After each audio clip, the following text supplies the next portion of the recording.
Ad-din hospital ভাই 250 টাকায় dialysis কোথায় আছে বাংলাদেশে? 250 টাকায় ডায়ালাইসিস দেখান আমারে। তাহলে এইটা ভালো লাগে না কার? এই মেডিকেল সেক্টরে যারা কাজ করে ওই মাফিয়াদের, হসপিটাল প্রাইভেট হসপিটাল সেক্টরে কাজ করে ওই মাফিয়াদের, ভারতের মাফিয়াদের রোগীগুলা ভারতে নিতে পারছে না।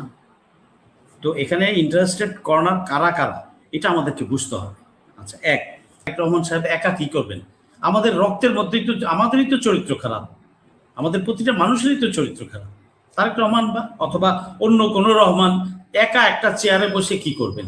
একটা রাষ্ট্রপ্রধান কতটুকু করতে পারে যদি তার আশেপাশে এবং দেশের জনগণ যদি চোর হয়, মানুষ যদি চোর হয়, যাদেরকে সেবক বা রাষ্ট্রযন্ত্রে যাদের বসাইছেন ওরা যদি চোর হয়? এখন জনগণের উচিত ওই চোরগুলাকে ধৈরাই না, চেয়ার থেকে টাইনা নামাই না, ছেঁচা দেওয়া, বাংলা ছেঁচা। এগুলো দেখে যদি কিছু লোকের চরিত্র পরিবর্তন হয়, শুধুমাত্র প্রধানমন্ত্রীর দোষ দিলেই হবে না। ঠিক আছে, তারেক রহমানকে ভালোবাসেন না, ফাইন, অন্য আরেক রহমানকে বসান। কিন্তু সেই রহমানের আমলেও তো এই কাজগুলাই করবে। কারা করে? এই দেশের মানুষগুলাই তো করে। ভারতের দালালি কারা করে? এই দেশের মারাঠি চুটরাই তো করে, এই দেশের সেবাদাস দাসীগুলাই তো করে। তো জনগণের উচিত আসলে কনসেন্ট্রেশনটা এখন ওই চোট পাটপাড়ের উপরে দেওয়া, ভারতীয় দালালদের উপরে দেওয়া, কিভাবে তাদেরকে স্পটে সিস্টেম করা যায় করে তারপরে শালা আইনের হাতে দাও। এটা হচ্ছে একা একটা প্রধানমন্ত্রী কখনো দেশ ঠিক করতে পারে না, সম্ভবও না। অতএব জনগণের সহযোগিতা লাগবে। জনগণ কোন পদ্ধতিতে কিভাবে সহযোগিতা, কোন রাস্তায় সহযোগিতা করবেন সেটা জনগণকে সিদ্ধান্ত নিতে হবে। জনগণের বুঝতে হবে রাষ্ট্র বা সরকার কি কখনো বলে দেবে নাকি এই পদ্ধতিতে করো ওই পদ্ধতিতে করো। এটা জনগণকে বুঝতে হবে। আমার দেশ, আমার মাটি, আমার অধিকার, আমি রাষ্ট্রের মঙ্গলের জন্য যেটা যেখানে স্পটে করা প্রয়োজন সেটা করব। আর কোনো বেটায় যদি কোনো চোর বাটপার যদি ওর 14 গোষ্ঠীরে মাফ করে দেন, ওর 14 গোষ্ঠীরে ধরে মাফ করে দেন যেখানে যেখানে তার বাড়িঘর আছে, তারপরে সারা সিস্টেম হবে। বাঙালি এমনি সিস্টেম হবে না, এই চোর বাটপারগুলো এমনি সিস্টেম হবে না, এগুলো সিস্টেম করতে হবে। আচ্ছা, তিস্তা চুক্তি, হ্যাঁ তিস্তা চুক্তি অবশ্যই আমাদের করতে হবে টুডে আর টুমোরো।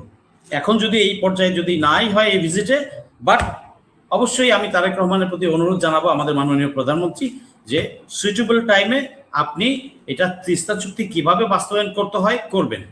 নিজস্ব অর্থায়নে এটা দরকার নাই, আপনি চীনের অর্থায়নেই করান। চীনকেই আমার দরকার রাষ্ট্রের জন্য, দেশের জন্য, আমার স্বাধীনতা সার্বভৌমত্বের জন্য চীনকেই আমার দরকার। এটা করতে হবে। আপনাকে অনেকেই হয়তো চোরবাটপাররা বা হাসিনার রেখে যাওয়া আমলারা বা দলীয় চোরবাটপাররা কেউ কেউ হয়তো কুবুদ্ধি দিবে, আপনি সেটা শুনবেন না। আপনি একজন দেশপ্রেমিক, শহীদ রাষ্ট্রপতি জিয়ার সন্তান, ম্যাডাম খালেদা জিয়ার সন্তান।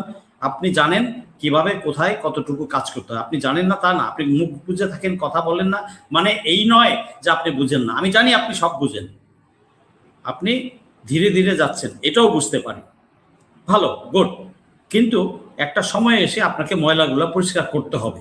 এটা আমার স্বাধীনতা সার্বভৌমত্বের জন্য করতে হবে, রক্ষার্থে করতে হবে, দেশের মঙ্গলের জন্য করতে হবে, জনস্বার্থের জন্য করতে হবে, এবং আপনার নিরাপত্তার জন্য এটা করতে হবে। চোর বাটপার খুনি ষড়যন্ত্রকারী কিন্তু আপনার কাছেই থাকে, দূরের থেকে 1000 মাইল দূরের থেকে বুলেট মারে না। অতএব এটা বুঝতে হবে।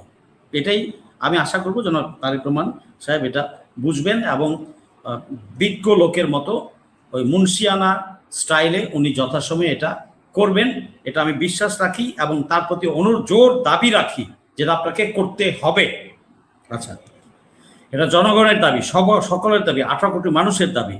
কারণ আপনার উপর আস্থা রেখে এই জাতি সামনের দিকে আগাতে চায়, এই জাতি জীবন দিতে জানে। অতএব এটাই আপনার সবচেয়ে বড় শক্তি, আপনার সবচেয়ে বড় আস্থার জায়গা জনাব তারেক রহমান সাহেব। আমি এটাই আপনার নজরে আনতে চাই। আচ্ছা, এখন আসি আমরা ওই আদ্দিন হসপিটাল। দেখেন, এখন বলতে গেলে তো রই ভাই আবার গুসা হবে যে দলের বিরুদ্ধে বলে কেন। আরে দলের বিরুদ্ধে বলবো না মানে আমি দেশের বিরুদ্ধে বলবো নাকি? বললে তো ভাই দলের বিরুদ্ধে বলবো। হ্যাঁ, এখানে দলের বিরুদ্ধে বলছি না, এখানে আমি ব্যক্তির বিরুদ্ধে বলবো। সে যে দলেরই হোক ওর টপ টু বটম আমি পায়জামা খুলে ফেলবো। আচ্ছা, এখন কথা হচ্ছে এই যে আদ্দিন হসপিটাল ভাই, একটা প্রতিষ্ঠান গড়া কিন্তু এত সোজা না। একটা টাকা থাকলেই গড়া যায় না, প্রচুর শ্রম দিতে হয়, মেধা দিতে হয়, টাকা তো অবশ্যই লাগে। এটার পরে একটা প্রতিষ্ঠান করা সম্ভব হয়। এত বছর একটা প্রতিষ্ঠানকে এইভাবে লাইসেন্স ক্যান্সেল করে দিল, এটা আমি বলবো আমাদের স্বাস্থ্যমন্ত্রী সাহেব এটা ঠিক করেন নাই। ইগো প্রবলেম না রেখে স্বাস্থ্যমন্ত্রী সাহেবের উচিত একটা মিটিং ডেকে এই আদ্দিন হসপিটালকে, ভুলকুটি সব হাসপাতালেরই আছে, এটা সত্য কথা, এটা সত্য কথা, সব হাসপাতালেরই আছে। সরকারি হাসপাতালে তো কোনো মা বাপ নাই। প্রাইভেট যে হসপিটালগুলো আছে, ক্লিনিকগুলো আছে, অবশ্যই এদের ভুলকুটি আছে। ভুলকুটি যে নাই তা না, অবশ্যই আছে। কিন্তু আমার মাথা ব্যথা, মাথা ব্যথা বলে কি মাথাটা কেটে ফেলবো? এটা গুড ডিসিশন না।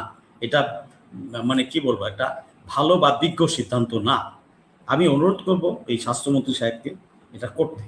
আচ্ছা, এটা যদি উনি না করেন তাহলে কি হচ্ছে, এই যে স্বল্প পয়সায় যে সুযোগটা পেত রোগীরা, 250 টাকায় ডায়ালাইসিস, কোথায় আছে বাংলাদেশে 250 টাকায় ডায়ালাইসিস? দেখান আমারে। তাহলে এইটা ভালো লাগে না কার?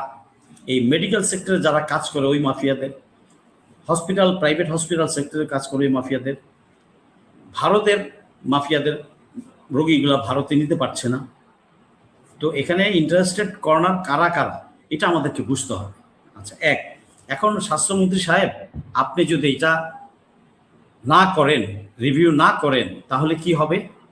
একটা প্রতিষ্ঠান আপনি ধ্বংস করলেন। আচ্ছা, তার আগে বলে নিই, আপনি ঠুসঠাস একটা সিদ্ধান্ত দিয়ে দিলেন, মন্ত্রী পর্যায়ে একজন মন্ত্রী, আপনি ঠুসঠাস করে এভাবে বলা উচিত না। এটা আপনি ফিল্ডের নেতা না, যে ফিল্ডে বক্তৃতা দিয়ে গেছেন নেতা, ঠুসঠাস একটা বলে দিলেন। আপনি এর আগে একবার বলছিলেন কোন মেডিকেল কলেজের কি ডাইরেক্টরকে ফায়ার করে দাও, নোয়িং ফুললি ওয়েল আপনি এই কথাটা বলেছেন। আমি এটা সিরিয়াসলি নিয়েছি।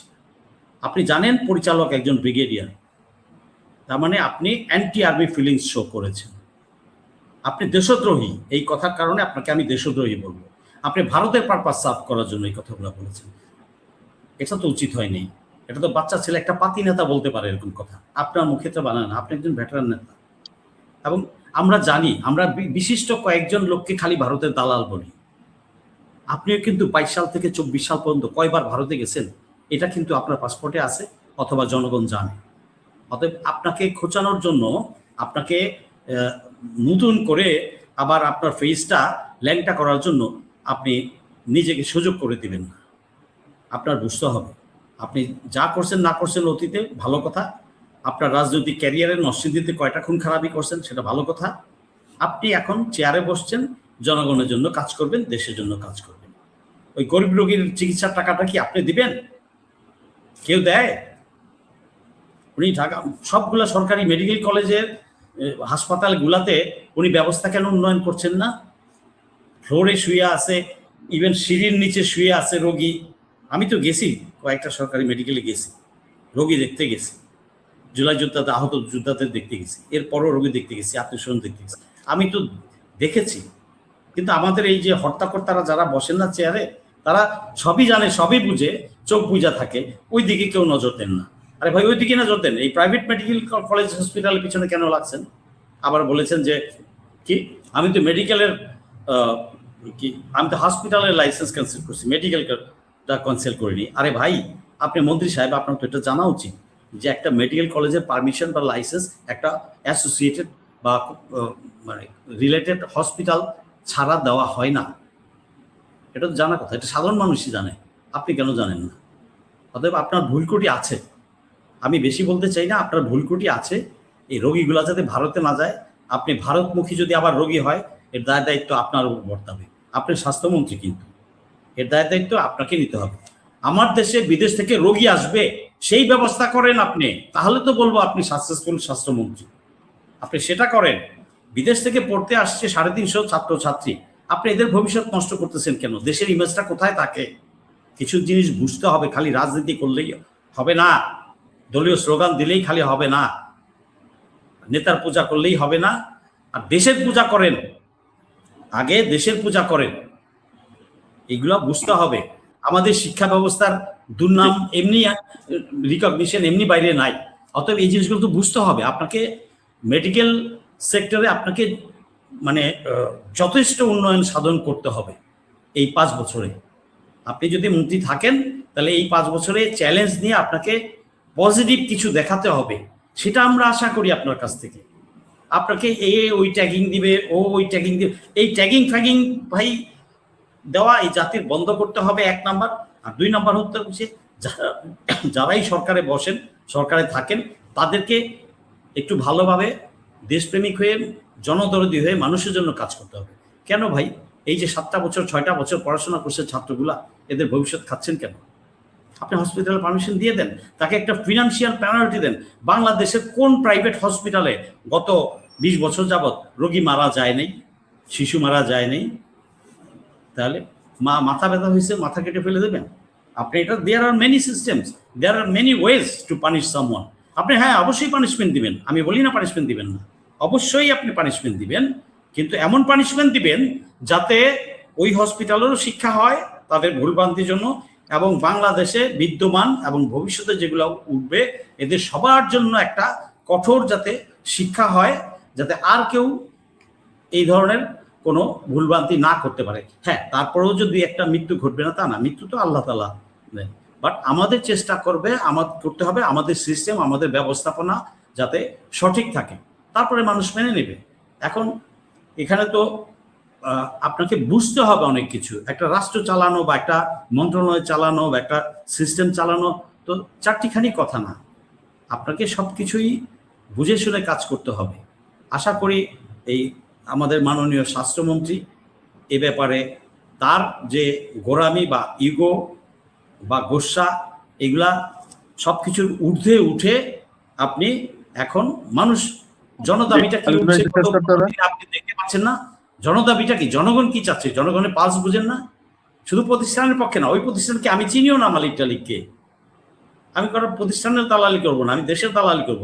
দেশের স্বার্থ, মানুষের স্বার্থ যেখানে জড়িত সেখানে অবশ্যই কথা বলবো, অবশ্যই কেউ ভুল করলে তার প্রতিবাদ করব। আমি আশা করি এই স্বাস্থ্যমন্ত্রী সাহেব উনি বুঝবেন এবং সমস্ত ব্যক্তিগত ইগো টিগো এগুলা বাদ দিয়া উনি যদি এই কাজটা করেন, উনি আরো বরঞ্চ উনার সুনাম বেড়ে যাবে, যে ঠিক আছে ভদ্রলোক বুঝছে যে একটু বেশি করা হয়ে গেছে শাস্তিটা, এখন উনি ঠিক মতোই করে দিছেন। এটা কিন্তু ওই স্বাস্থ্যমন্ত্রী সাহেবের সুনামটা একটু বাড়বে, এবং এরপরে উনি আরো ভালো কাজ করতে হবে সরকারি মেডিকেল গুলাকে নিয়ে প্রথম স্টেপে, তারপরে এই করতে হবে। স্বাস্থ্য খাতে দুর্নীতির 1 নম্বর 2 নম্বরে স্বাস্থ্য খাত আছে, শিক্ষা খাত আছে, এগুলা বুঝতে হবে। তো উনাকে ধুমধাম করে একটা না বুঝেই সিদ্ধান্ত, কারা কারা কলকাঠি নাড়ছে শুধু মন্ত্রীর একা দোষ না, এই মন্ত্রীকে সিদ্ধান্ত নেওয়ার পিছনে কোন কোন চালাল দায়ী ছিল, কোন কোন খাটাস দায়ী ছিল, কোন কোন সেবাদাস, ভারতের সেবাদাস দায়ী ছিল, সেগুলোও তুলে আনতে হবে। এবং আমি স্বাস্থ্যমন্ত্রীকে বলবো, আপনাকে ভুল বোঝানোর জন্য ওই চালাল, ওই সেবাদাস, ওই কুলাঙ্গার গুলাকে আপনি আইনের আওতায় তুলে দেন, তাহলে আপনি জনগণের তালি পাবেন, জনগণের সাবাসী পাবেন, এবং আমরাও আপনাকে সমর্থন করব। আপনি সেই কাজটা করুন। কারা আপনাকে প্রভাবিত করেছে এই ভুল সিদ্ধান্ত নেওয়ার জন্য?